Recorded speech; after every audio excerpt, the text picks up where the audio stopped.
topesi bino bambote mingi place nyonso bino bokutami pe bozwani na moment oyo ya kolanda émission na bino bolingaka mingi na kombo ya grandeur. Topesi pe bandeko nyonso o basutenaka biso vraiment kati na musala oyo bambote place nyonso tu bozwami vraiment bambote na bino Zambe aleka na kopambola bino parce que eza facilité mais to s'occuper wanate tous les jours ka to lobaka abonnez-vous zoloba nyonso tu abonnez-vous ça sera bien vraiment bo s'abonner bandeko eza chaîne na bino ya biso nyonso tu bo s'abonner bo soutenir musala ekoza malamu mingi musapi moko esukolaka elongité yango tozo senga toujours o eza ba soutien na bino ekosala biso bien pe yango ekopesa biso encore force stock de liboso. Alors bandeko toleki na kopesa vraiment Mamiston Malewa pambote ebele esika azwami pe tozo yebisa bino toujours Mamiston Malewa aza na service traiteur o eza na Suisse na chaux de fond donc précisément na chaux de fond ba numéro de téléphone ezali donc oza na anniversaire oza na mariage donc ba fête nyonso to ezala baptême abana tout ça soki obengie en tout cas donc aza dispo pona yango vraiment et puis ba vivre frappé ezali o nyonso yoko luka moi likian ezali olingi pe safu ezali biloko vraiment eza ebele na yango tokokende pe kopesa maman na biso la maman des garçons bambote belé place azwami na libota mobimba Nzambe aleka na kobatela toujours pe tobosanité donc bandeko nyonso tout vraiment o ba soutenaka biso de loin ou de près tozana biso de tout cœur donc comme on a Jano Bossa na Belgique et puis comme on a frère na biso Papi Kongenda na mwasi na ye ma Sylvie bambote na bino sika bozwami bande komkola lelo toye lisusu nenga kaka ya lipo na ko conscientiser toujours peuple na o ezali makambo ezoleka po na pandémie oyo na sûr bolanda ki ba information bomoni bientôt là ekozala déconfinement alors na yango toleka suko kebisa bande ko par rapport à ça parce que eza malamu vraiment te tolanda ki ba média tozolanda partout et bazolo ba toujours que non bana bakozonga classe boena boime bazui ba mesure mon côté eza vraiment approprié na komona ke po na bana alors kolanda ba médecin bango moko ndenge bazolo ba que ekokozala encore plus pire que après des confinements donc il faut kaka to sala très très attention dès qu'on a le bas toujours l'homme prudent donc voilà pe comme on a sous moi passi comme on a battu belé lelo oh bazol les capé ko sambela tout ça bande ko sambeleza bien mais il faut te ba kozo précaution et puis eloko tout ça la sous passi makasi comme on a ba chrétien lelo ndenge ba komi na peur eloko zo comme ça mona ko leka kutu na ba o ba sambela kate donc lelo peur ekoti makasi côté ba chrétien par rapport à ba païen et là quand nga ezolekela nga pezo kamusanga ya ngwana donc comment mais ça se fait comment yo mwana Nzambe osambelaka otoyebi ke Nzambe za au-dessus de toute chose ba koma ko banga boye na ebité donc ezosala place mususu mawana pasi na yango tozo kende kaka kolakisa bino pe ba image komona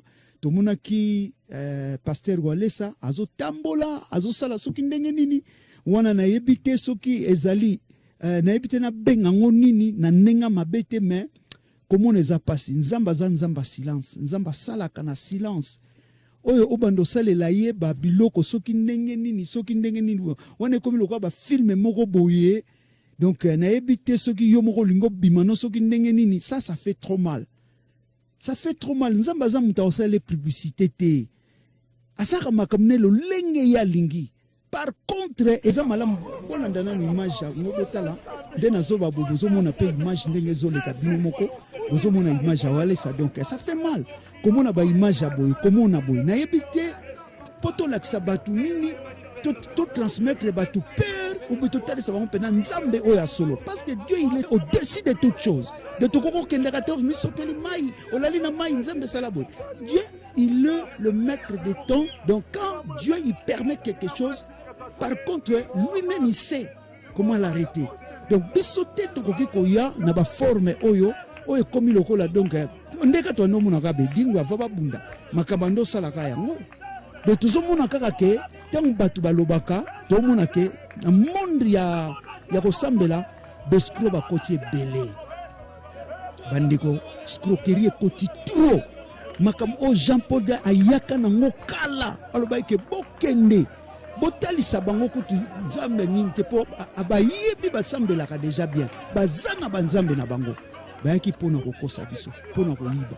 Alors bino bandeko na biso kaka bozongeli makamona bokomi kosala ngo lisusu ba image aboyi ça fait mal.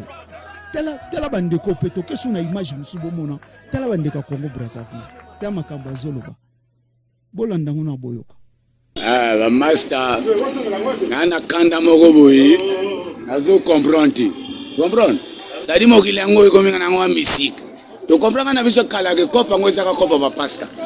Ya bino ba pasta ndenge bozawa na corona ekomi. Ya bozawa. Soit disant que bino bozana wa option. Soit disant que bino bo chassa ka ba démon. Au nom de Jésus ka boka tout ça comprendre. Ya bo actuellement coronavirus il côté le kukata. Bien, maintenant, c'est nos miracles là, comme coronavirus. Bien, vieux, expliquez nous pas passer wana ba makamuana. Baza scroll, ba farcer, ba ndoki. Ozo basia batu de 9h 20h. Ko sambela, ba mbonga damas na biso, ba kata ba yo pesa bino. Maladi yango, bo bino ko sambela. O miracle, bo sala miracle total bino. Bo sala bino ko saka basia batu ko saka, bo sala miracle total bino. Ba fena ba pare. Yo ka basala kana option meta. Oh, je chasse au nom de Dieu. Ya awa corona ekoti.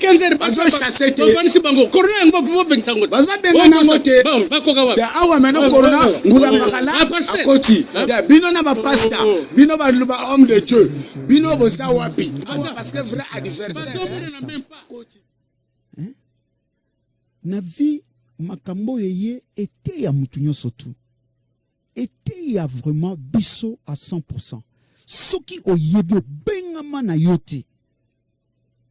Tika bavanti mon frère. Okufa. Bate bele bakufi. Biso leki bango na rien. Na seconde. Tango makambo eko sila bien koleka. Ba image mususu to kota langote. Ba image bele to kota langote. Parce que bakolo ba tout de suite vérité. Bazo bomba. Mais on zamba sali biso grâce lelo eloko to mona ki kutu mabe o bango moko basalaki po ezala mabe mais bise baluka et comment bien pona ko pesa ka kutu ba information ko alerter peuple o ezake peuple africain na ba mboka penza otuta.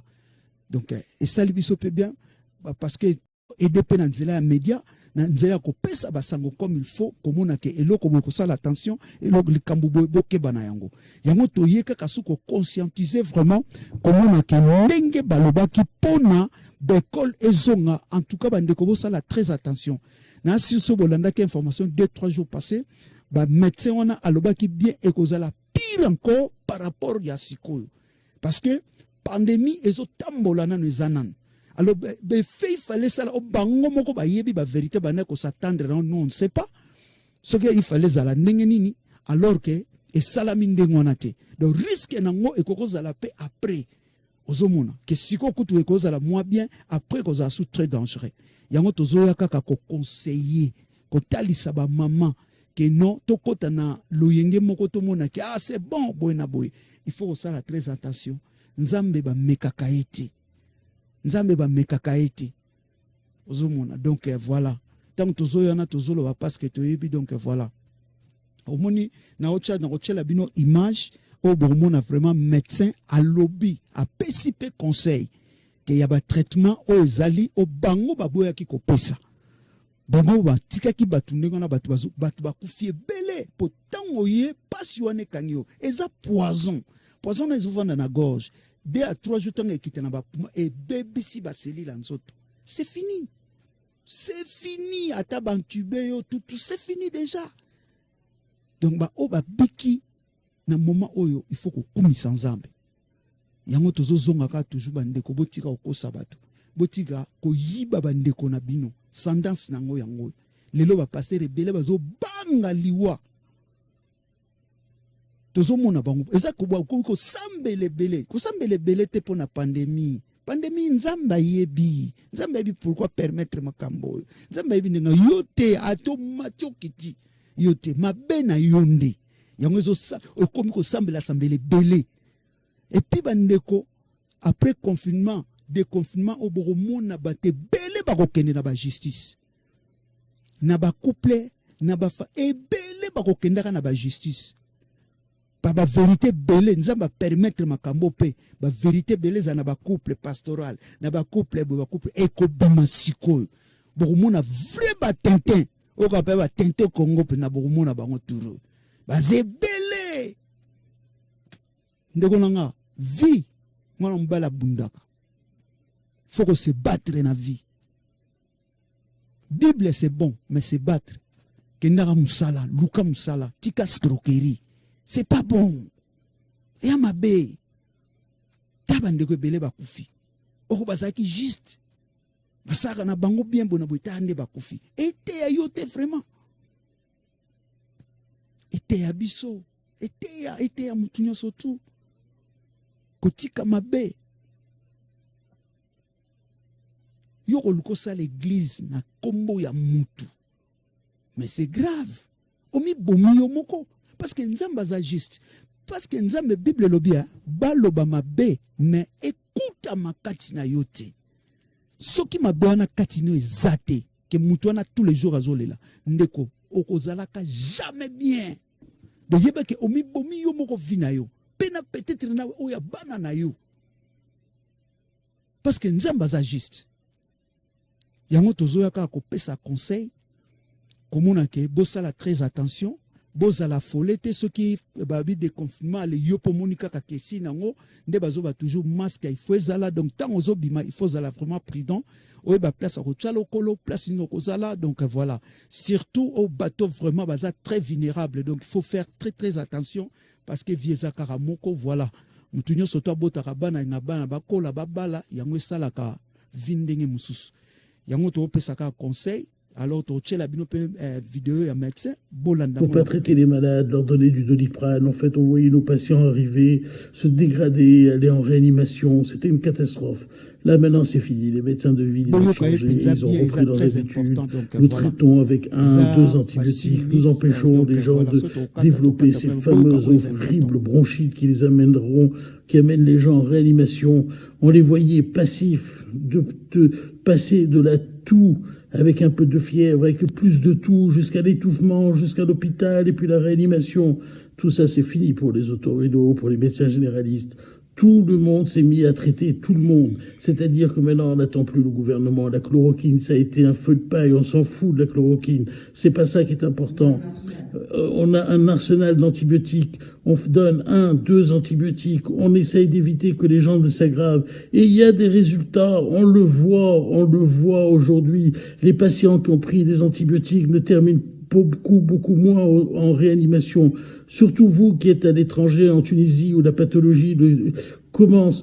N'hésitez pas à vous faire prescrire des antibiotiques. N'hésitez pas à prendre de l'azithromycine, le fameux Zitromax.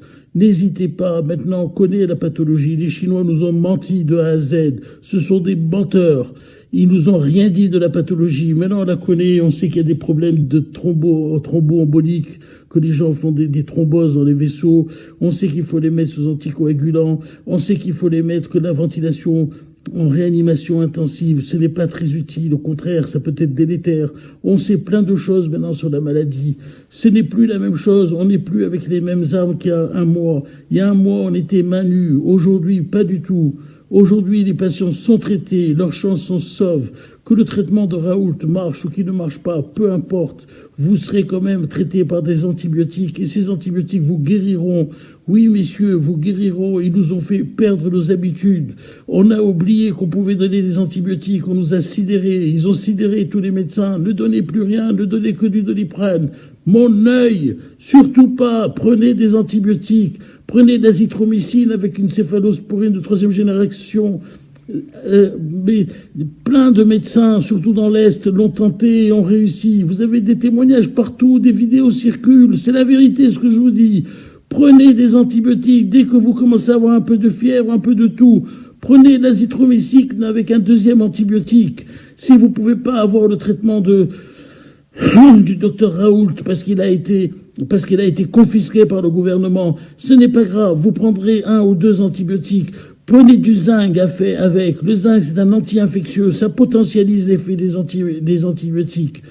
Vous savez qu'aujourd'hui, on pense que la maladie n'est pas seulement une maladie virale et qu'il y a une surinfection bactérienne. C'est pour ça que les antibiotiques marchent. Parce que sur cette surinfection bactérienne, les antibiotiques vont la réduire. Et donc, vous aurez beaucoup plus de chances de ne pas terminer en réanimation. Mais tout ça, il a fallu 1 mois pour le savoir. Pourquoi 1 mois? Parce qu'ils ne nous l'ont pas dit. Les études chinoises sortent maintenant. Mais maintenant, vous serez mieux soignés. Rassurez-vous, même si vous voyez que les chiffres tombent et qu'il y a autant de décès. Mais les décès, comme je vous l'ai toujours expliqué, c'est les décès qui sont malades depuis 3 semaines, 1 mois. Mais vous verrez que les décès vont diminuer très très rapidement et que le nombre de gens qui vont rentrer en réanimation vont diminuer très très rapidement. Pourquoi? Parce que les gens sont soignés maintenant. Parce qu'on a vu maintenant, on a oublié, mais comment on faisait il y a 10 ans quand les gens avaient des grippes? On les traitait avec des antibiotiques, non? Eh ben, ils guérissaient, ils n'allaient pas tous en réa. Pourquoi on n'a plus traité personne? On donnait du Doliprane et qu'on voyait tous ces gens se dégrader. Mes gens pleurent quand je me rappelle mes patients au début, il y a 1 mois. Je leur disais, mais c'est pas possible, il faut essayer quelque chose. On peut pas rester main nue. Eh ben oui, on les a laissés partir en réanimation. C'est ça le scandale. Mais c'est fini tout ça. Rassurez-vous, c'est fini. C'est fini. Vous n'irez plus en réanimation. Vous serez traité. Vous aurez 1 antibiotique, 2 antibiotiques. Le nombre de gens qui rentrent en réanimation diminue en ce moment. Pourquoi il diminue? Parce que les gens sont traités. Même si c'est pas efficace à 100%, même si nous n'avons pas tout le traitement qui va nous libérera de cette malédiction, nous avons au moins une partie de l'arsenal qui nous permet de ne pas arriver aux catastrophes. Donc je vous le dis, l'appréhension de cette maladie est nettement plus importante maintenant. Les gens connaissent la maladie, on commence à connaître. D'ailleurs, je vais vous dire, c'est un virus incroyable. Jamais je n'ai vu autant de signes cliniques, jamais je n'ai vu autant de maux. La peau, le rein, les poumons, on voit que ça touche tous les organes, les yeux, les conjonctivites, la toux, le nez bouché, la perte d'odorat. On ne sait plus si c'est une vascularite, c'est-à-dire si c'est une inflammation des terminaisons vasculaires ou si c'est une neuropathie, c'est-à-dire une inflammation des terminaisons nerveuses. Mais en tout cas, on sait que ça touche beaucoup d'organes. Donc on sait aujourd'hui mieux appréhender tout ça. Donc ne vous inquiétez pas. Et d'ailleurs maintenant les vidéoconsultations sont prises à 100%. Vous avez tous les médecins généralistes qui se consultent en vidéoconsultation. Donc c'est très facile pour vous, où que vous soyez, de vous faire traiter par un antibiotique, voire 2 antibiotiques. Et n'hésitez pas à imposer le traitement. Si jamais votre médecin, certains médecins sont encore réticents, c'est une grippe, c'est un virus, on ne donne pas d'antibiotiques. Non! Il y a une composante bactérienne dans cette infection et il faut la soigner. Et si vous diminuez la composante bactérienne, eh ben, vous allez diminuer le niveau de l'infection. Voilà, c'était ce que je voulais vous dire ce soir. Reprenez courage, on arrive au bout. Ça y est. Ango, merci Miki Bandeko. Nakolanda, Ndebo Tolanda médecin à Kambalobi. Donc, tout ça là vraiment très attention. Et puis, tout ça là bindiment de maté. Donc, ndeka batutozo pesa toujours conseil koloba. Eza blagité. Donc, il faut vraiment, et comme in un moment, likamsoki eza bien te, il faut koboya yango. Nango bandeko, lelo zalaika ka nenge toujours toya kapona ko conscientiser o ezali peuple et puis kota lisabino nenge makambezo leka après confinement. Donc, il faut tout ça là très attention. Tous à la folete, voilà, donc il y a beaucoup de choses eza ka bien te. Et puis, bomoni binomo ke bazu penza ba, comment on appelle ça, donc, pour na bana surtout, ils ont vraiment ba solution te comme il faut pour na bana, pour na bekol na bango. Donc, tous à mailler le mais, ils ont ba ndeko mususu o ba patron, o tous na bango ba camarade. Donc, bango déjà ba soupçon eza ke makambo eza vraiment tina fin de l'année. Donc, total là, pour bango ba solo la kana kati ba yebi, mais bon. Biso posé zali que oui, makame banda comme il faut, mais il faut te bape que danger ezali. Na yango tuzoya kaka koloba, kopesa bandeko. Na yango donc tozo chité na biso na émission ya lelo. Eloko ezali kaka ko conscientiser peuple atelema toyeba et puis bandeko ebele oyo eza moment moko na mwa tango ya moke etikali ya kobongisa lisusu ebele kati na bafamille po soko ozalaki libanda omoni lelo libanda esili. Alors yo tala siko intérêt nini pena oyo plus ozaka libanda plus na ndako esali yo ndenge nini. Donc soki ezaki côté boye tozolobaka il faut kobongisa partout. Nango merci mingi toke vraiment kopesa bandeko tout bambote belé bémission nan ezongi comme il faut te tozo bongisa kala mingi te bémission vraiment ekozonga comme il faut koyamba bandeko na plateau ndenge zalaka ndenge bosepelaka na émission na bino à grandeur.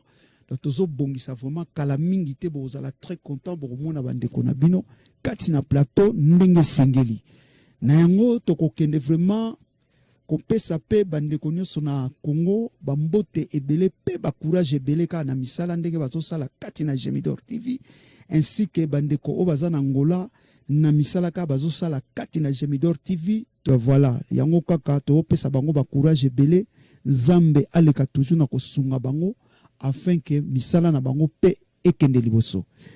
Nango bandeko to komi vraiment na suka ye mission na biso na mokona lelo. Nango botika la malamu ezalaki ya bino deonzinga oyo bino nyoso boyebi pe bolingaka penga pe na lingaka bino mingi. Nango toyaka toujours kaka pona ko informer bino mais kala mingi te toyebi ke ba activité ezonga nango mendeka tolobi il faut vraiment kosala très attention surtout po na bana. Na yango botika la malamu tokutani lisusu yambala sima toleki pe na kopesa lisusu bambote na batu nyonso tout na France ba oya biso vraiment kati bambote na bino mingi bobengaka pe esalaka bien kokoma pe esalaka bien tokosepela mingi. Merci, ciao.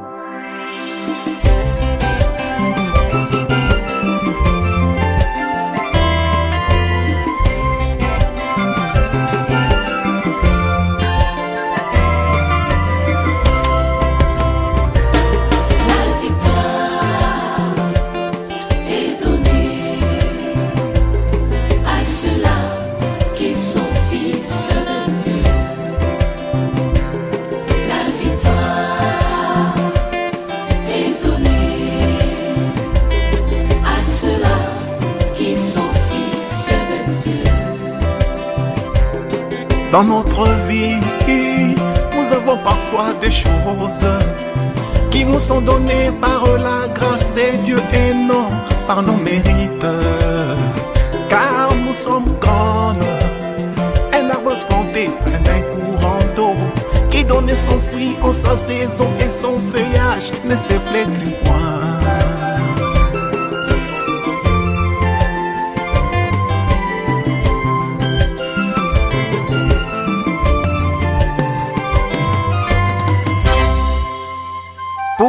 Les gens du monde, ce qu'ils font fait sembler marcher, mais regardez comment la fin de cela peut être tragique. Mais pour les croyants, ça peut traîner au pouvoir marcher, mais quand cela arrive, il n'y a pas de fin pour cela.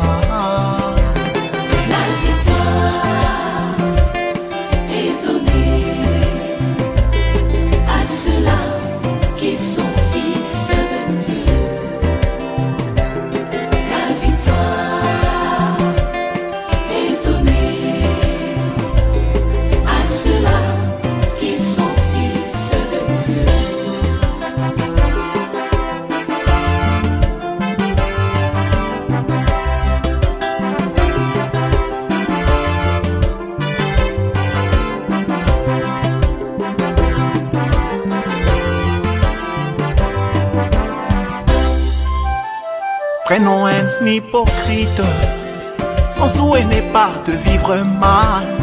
Il veut être juste, mais parfois les péchés sont donc plus forts que lui.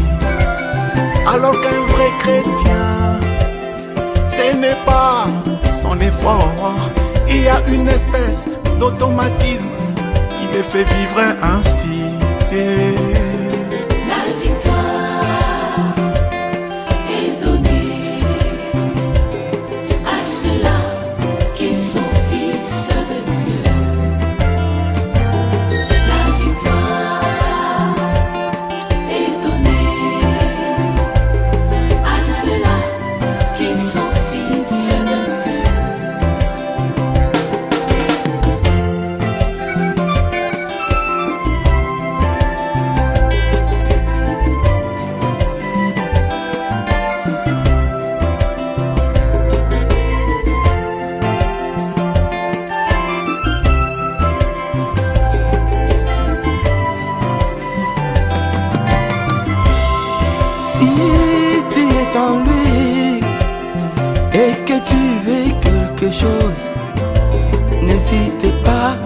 car l'Éternel te soutiendra. Les prophètes disaient, je préfère voir un raté qu'un peureux. C'est décourageant avant même d'essayer.